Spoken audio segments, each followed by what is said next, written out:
peribahasa ni, berat mata memandang, berat lagi mahu memikul. Jadi kita ucapkan mana kata nasihat je lah. Ini semuanya pilihan Allah kan. Jadi namanya mardiyah. Diberikan nama mardiyah. Genap je setahun sebulan. Hari Senin lepas tu, hari Senin bukan lepas, tak Senin ni 16 hari bulan tu, Allah Taala ambil dia kan. Meninggal setahun sebulan. Rupanya kalau meninggal di rumah ni, dia ada masalah juga rupanya meninggal di rumah kan. Jadi mak ayah dia bukan tak nak bawa ke hospital, tapi dah sebelum tu 2-3 hari tu dah bawa dah kan. Jadi memang doktor pun tak boleh nak buat apa kan. Jantung dia memang masalah. Jadi dia tak nak, malah dah tengok anak dia tak nyusu dan sebagainya, jaga je lah kan. Dia tak nak bawa tu bukan apa, nak cocok sana cocok sini. Ui, sakit tuan-tuan. Memang sakit lah. Ustaz dulu pun masa 2009 nak kena belah perut ni sebab appendix. Allahu Akbar. Dia cocok tu tak jumpa dia tu. Cocok tempat lain pula. Jarum tu bukan jarum kecil tu kan. Memang sakit. Jadi budak dah gitu, dia dah meninggal tu, dia hantar ke forensik pula. Jadi bincang-bincang akhirnya tak jadilah, nak dibedah dan sebagainya ke bumi. Tapi anak syurga, anak syurga tak ada masalah tuan-tuan. Tu nasihat ke adik ipar tu dan kepada mereka-mereka yang mungkin Allah Taala uji bagi dengan anak istimewa ni, Allahu Akbar, anak syurga tuan-tuan. Meninggal pula dalam keadaan begitu, di hari akhirat nanti, ketika mana di padang mahsyar, kita berbaris beratur ni, dalam keadaannya haus, dalam keadaan yang dahaga yang masanya, anak ni nanti akan cari mak bapak dia, bagi air. Bagilah saya sikit. Tak, awak bukan mak ayah saya, cari. Allahu Akbar tuan-tuan. Itu maknanya bukan saja-saja Allah Ta'ala bagi begitu. Allah Ta'ala nak bagi kemuliaan, Allah Ta'ala nak bagi kebaikan, Allah Ta'ala nak bagi kelebihan. Jadi kita sabarkan mereka yang Allah Ta'ala uji dengan anak istimewa ini sebegitu. Dan anak begitu tak ada apalah Tapi kita ni tuan-tuan, bila dah masuk dalam kubur nanti, ni yang kita nak bicarakan, pertanyaan dua malaikat, serta minta perlindungan daripada azab kubur dan neraka. Sekarang ni lah yang kita nak minta. Kalau dalam kubur tu baru kita nak minta tuan-tuan, tak jadilah kan. Jadi ada peluang, ruang. Allah Ta'ala bagi sihat, boleh lagi kita maknanya berbuat amal ibadah kan. Usahakan dengan sesungguhnya. Anas bin Malik radhiyallahu anhu mengatakan suatu hadis daripada Rasulullah sallallahu alaihi wasallam.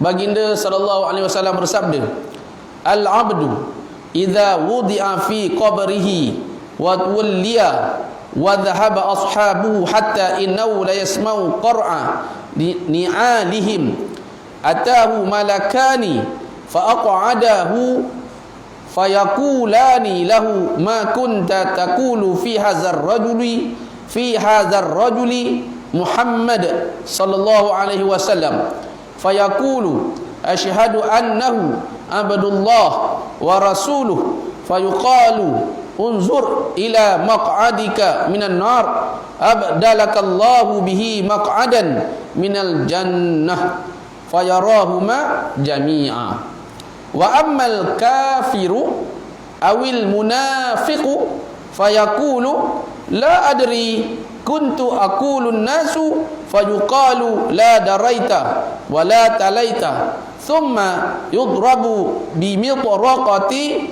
min hadidin darbatan baina udhunaihi fayatihu sayhatan yasma'uha man yalihi illa thaqalain. Ini dia panjang sikit Apa maksud dia? Jika seorang hamba Kitalah. Telah dikebumikan dan para penghantarnya pulang meninggalkannya. Sahabat karib kita pulang, sama-sama jemaah semayang, lama dah nak berjemaah, dia akan pulang. Anak kita, isteri kita, suami kita yang paling rapat dengan kita, akhirnya pulang juga. Sayang macam mana pun, cinta macam mana pun, kasih macam mana pun, balik ke tak balik? Balik. Balik. Maka dia akan mendengar. Balik, mayat akan mendengar. Apa yang dia dengar? Maka dia akan mendengar bunyi kasut mereka. Maknanya tak nak langkahan tu. Langkahan tu dia dengar. Makin lama makin sayuk. Sayuk kan? Sayu tak tuan-tuan? Sayu. Ni dalam ni. Dua malaikat segera mendatanginya. Dah hilang dah bunyi tapak tu tadi. Datang dua malaikat. Ni dua malaikat ni kita wajib tahu, beriman kepada malaikat. Malaikat adalah makhluk Allah Ta'ala yang paling ramai, yang Allah Ta'ala je yang tahu.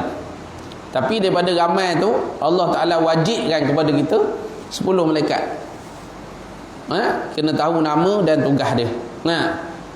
Daripada 10, 2 ni tadi. Malaikat yang ditugaskan dalam kubur. Apa dia? Malaikat Munkar dan Nakir. Nama je lah. Dua malaikat segera mendatanginya. Setiap orang tak akan terlepas, tuan-tuan. Kita lah. Walaupun ada juga yang terlepas. Orang-orang yang hebat terlepas. Tapi kita ni nampak macam kita ni, tuan-tuan. Nampak macam kita ni payah nak lepas ni, tuan-tuan. Payah nak lepas kita ni. Terutama ustaz lah. Jangan ingat hebat kan, sedap ceramah ni kan, lagi sedap dia tanya kan. Allahu akbar, tuan-tuan. Setelah dia didudukkan oleh kedua malaikat itu, didudukkan. Ustaz macam mana pula ustaz dia dah ni?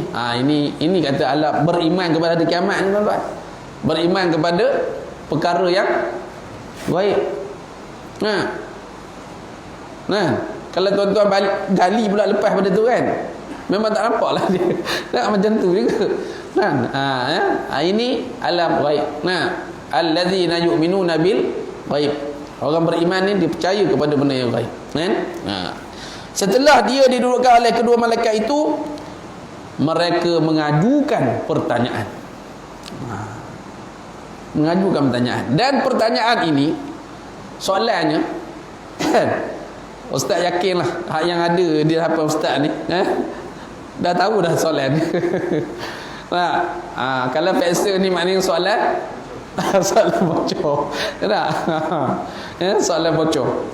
Tapi walaupun soalan bocor, kita tahu dah soalan tu dan kita dah boleh cari jawapan dia. Kita boleh cari jawapan dia. Bukan setakat cari jawapan, kita dah boleh sediakan dia punya jawapan itu dengan menghafaz bersungguh-sungguh kan.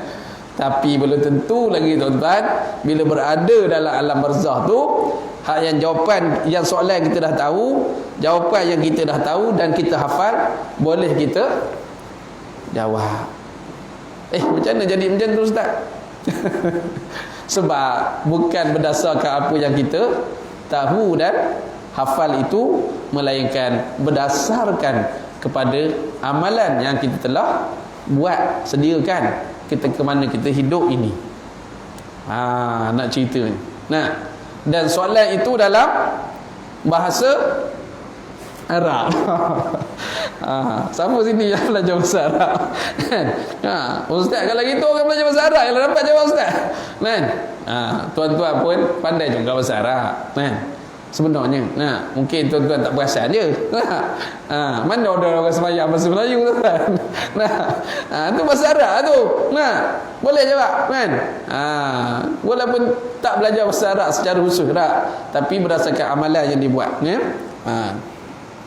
Jadi dia kata setelah dia didudukan oleh kedua malaikat itu, mereka mengajukan pertanyaan, apakah yang kamu ketahui tentang lelaki ini? Dia tanya tentang Nabi kita, Nabi Muhammad sallallahu alaihi wasallam. Muhammad sallallahu alaihi wasallam. Apakah yang kamu tahu tentang lelaki ini? Yakni Muhammad sallallahu alaihi wasallam. Itu besar sangat. Kita kena bina hubungan yang rapat. Yang teguh, yang kukuh, yang mantap, yang mampan dengan Nabi kita, Nabi Muhammad sallallahu alaihi wasallam. Hari ni tuan-tuan, ustaz rasa huru-hara jadi. Sebab ada golongan memang dia nak ajak pada Al-Quran, As-Sunnah, nak ajak kepada Nabi, tapi kita buat lebih untuk Nabi, berselawat lebih, ucapkan sayyidina, dia kata bid'ah pula dah. Ni masalah tuan-tuan. Pelik kita. Sekarang ni isu apa? Capal pula diperbesar-besarkan sangat. Isu capal.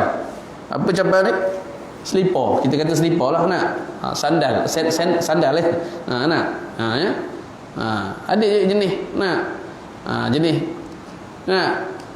Manakala capal atau selipar tu mendatangkan kerinduan kita, mengingat kita pada Rasulullah, tak jadi masalah tuan-tuan.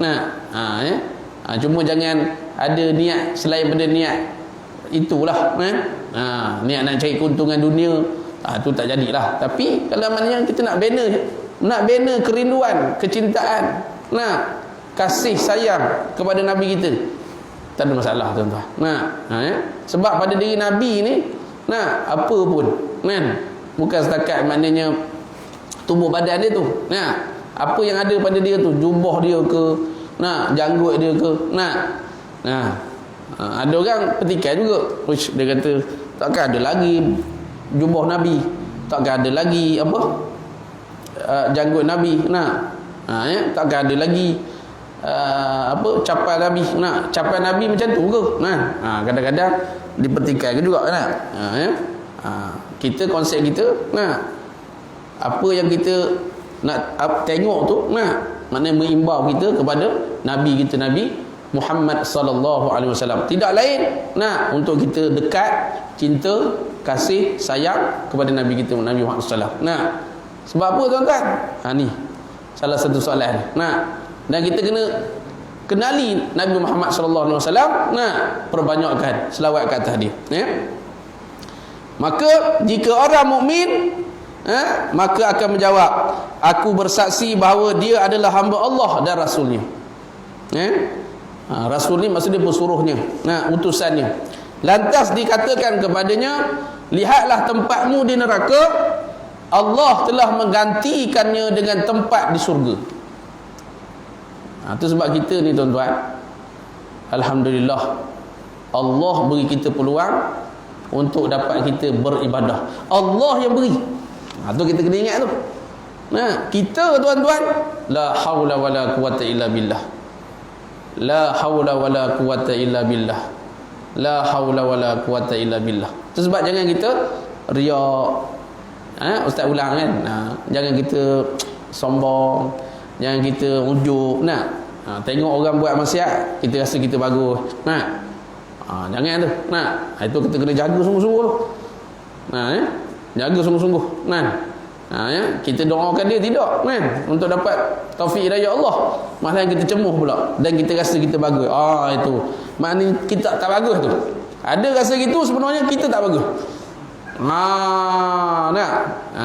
Itu kena jaga. Sebab apa? Antaranya kita tak tahu kematian kita itu berada sebenar-benarnya dalam husnul khatimah ataupun su'ul khatimah. Buat ustaz, saya dah semayang dah, saya dah buat bersedekah dah apa semua. Itu suruhan Allah. Kita kena patuh. Tapi yang menyebabkan kita dapat semayang, digerakkan hati kaki kita untuk melangkah ke masjid, dibukakan hati kita untuk belajar agama, siapa? Allah. Tu sebab kita jangan terperdaya dengan usaha kita. Jangan terperdaya dengan usaha kita. Usaha wajib tak? Wajib. Sebab apa wajib? Allah suruh. Tapi hakikat dia, Allah dah atur dah kita. Jadi kita perbanyakkan beramal ibadah pada Allah dan doa pada Allah sungguh-sungguh, mohon keselamatan di dunia, keselamatan di akhirat, dan jauhkan daripada azab api neraka. Doa tu tuan-tuan hafal dah tu. Rabbana atina fid dunya hasanah wa fil akhirati hasanah wa qina adzabannar wa qina adzabannar wa qina adzabannar. Kalau boleh yang tu ulang dan ulang banyak-banyak kali. Jauhkan aku daripada azab, jauhkan kami daripada azab api neraka ya Allah. Jauhkan kami daripada azab api neraka ya Allah. Jauhkan kami daripada azab api neraka ya Allah. Kalau boleh tuan-tuan nak jadikan zikir. Tak ada masalah. Wa qina adzabannar wa qina adzabannar wa qina adzabannar. Kan ada pula kata bid'ah pula. Letih juga tak? Letih ke ustaz? Tak apa tuan-tuan. Dia dia yang menyalahi tuan-tuan benda yang tak menyalahi syarak kan? Menyalahi syarak kan? Kalau tak salah syarak, tak ada pun dalil kata tak boleh nak doa gitu, nak zikir gitu kan? Tak ada masalah tuan-tuan. Wa qina adzabannar wa qina adzabannar. Jauhkan kami daripada azab api neraka, jauhkan kami azab api neraka. Sama juga yang tuan baca lepas sembahyang tu, Allahumma ajirna minan nar, sama je. Ya Allah, jauhkan kami daripada azab api neraka, sama je. Perkataan kalimah je yang berbeza, maksud sama. Mula tempatnya neraka dengan syurga. Dia pun melihat keduanya, syurga dan neraka. Ustaz, dah balik ke lihat syurga neraka dalam kubur tu? Allahu akbar tuan-tuan. Ini katakan beriman kepada perkara yang baik kan? Kita pasti akan tempuh tuan-tuan.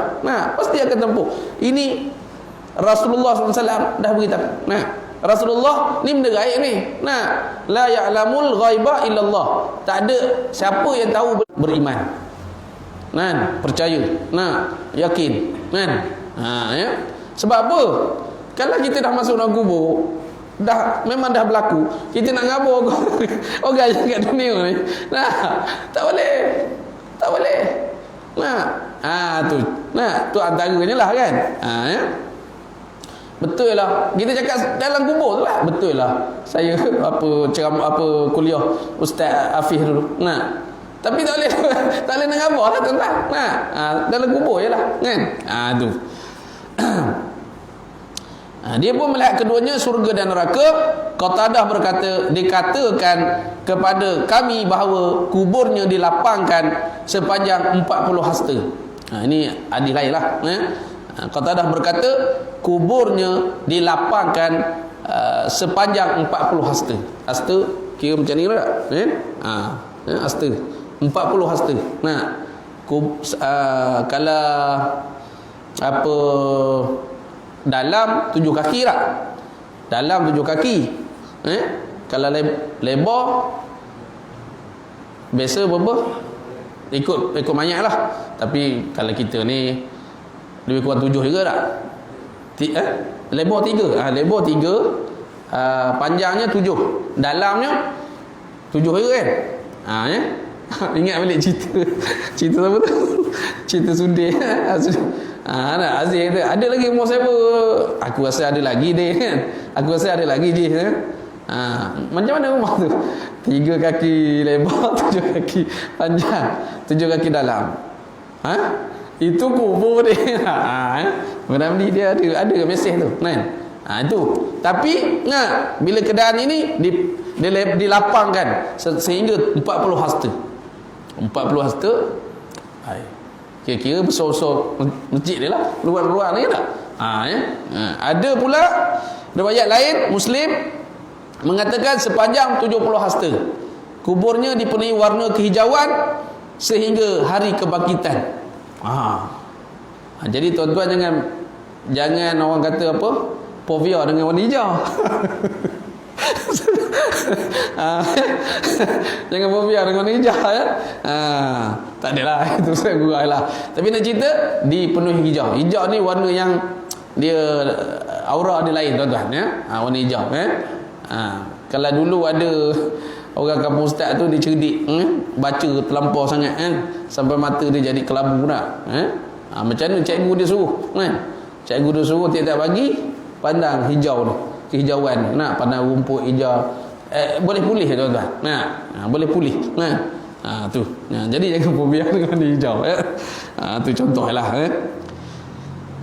kembali pada hadis Anas kembali pada hadis yang baca tadi, dia berkata jika dia orang munafik atau orang kafir, keadaan tadi orang muslim beriman orang mukmin, ni orang kafir pula ataupun munafik. Jika dia orang munafik atau orang kafir, maka ketika ditanya apakah yang kamu ketahui tentang lelaki ini, yakni Nabi Muhammad sallallahu alaihi wasallam, maka dia akan menjawab, aku tidak tahu.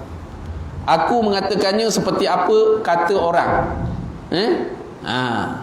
Tengok kalau orang kafir ni tuan-tuan maknanya baru 2-3 minggu dah kejadian Perancis dihina Nabi kita ada seorang cikgu dia tapi cikgu tu kena bunuh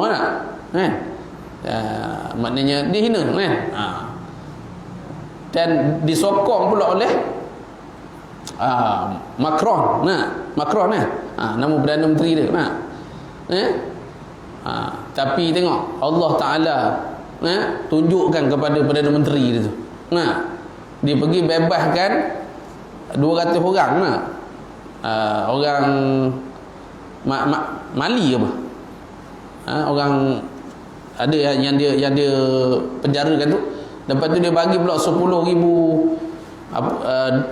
duit dia lah maknanya banyak lah untuk membebaskan seorang je rakyat dia yang ditahan Selazat Mali dia punya negara tu saya pun tak ni, tapi kiranya rupa-rupanya orang tu dapat dah lepas balik disambut orang tu telah masuk Islam, menganut Islam. Allahu Akbar. Allah Ta'ala tunjukkan, nampak mu siapa kan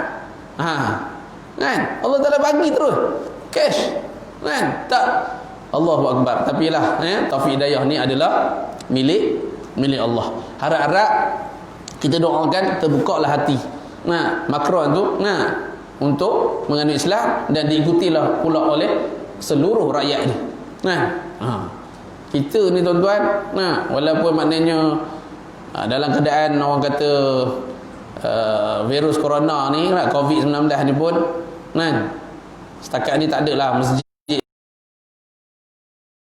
cuma tak boleh semayang ramai-ramai lah macam suruh ustaz tu 6 orang jadi nak adil buat jadual pula ustaz alhamdulillah dah ada juga punya nafas nama waktu asar, tapi itu pun selang sehari hari Rabu boleh datang, hari esok boleh datang asar tak apalah tapi nak ceritanya tak ada lagi lah masjid surau ditutup di luar negara sana semayang pun kena kacau tuan-tuan, semayang pun kena apa tembok dan sebagainya Allahu Akbar jadi kita kena banyak-banyak lebih lagi bersyukur kepada Allah Ta'ala daripada mereka kat sana tu. Ada situasi macam tu baru macam ni Allah Ta'ala uji tapi masa dulu tuan-tuan boleh datang tak ada, masa tak ada COVID tak ada apa tak ada apa penuh ni manusia tuan-tuan tu masa dia Allah Ta'ala nak uji, nak tengok mu ni macam mana sebenarnya lepas ni Allah Ta'ala hilangkan COVID ni, tengok pula macam mana, penuh ke tak penuh jangan kita mati ni dalam keadaan yang tidak pernah kenal Nabi dan tak pernah ikut ajaran Nabi lalu dia dipukul oleh palu besi dengan kuat antara dua telinganya sehingga menjerit, maknanya dipukul sinilah, antara dua telinga sinilah kan, sehingga menjerit semahu-mahunya yang di jin dan manusia. Kalau dengar tuan-tuan, dia tak kira kopi tak kopi, penuh surau masjid ni. Tapi Allah itu rahmat dia. Rahmat dia. Tak dengar tuan-tuan. Yang dengar ayam. Yang dengar lembu, kambing. Dengar. Kita tak dengar. Tu sebab lalu dah biasa kan. Kubur. Pasti ada pertanyaan kubur. Itu yang kita baca talqin tu. Bid'ah juga kata dia dah. Kan? Padahalnya benda tu nak mengingatkan kita.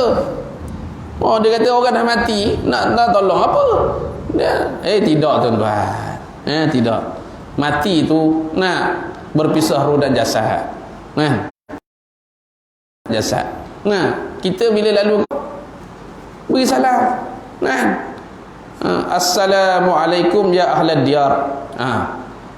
Kata Ustaz Abdul Samad, 3 salam ni 3 lah. Satu salam yang kena jawab kan. Orang beri salam wajib kita jawab kan. Ada salam tak payah kita harap untuk dijawab. Itulah dia bila pergi kubur. Ada juga salam yang haram menjawab. Ada. Masa bila?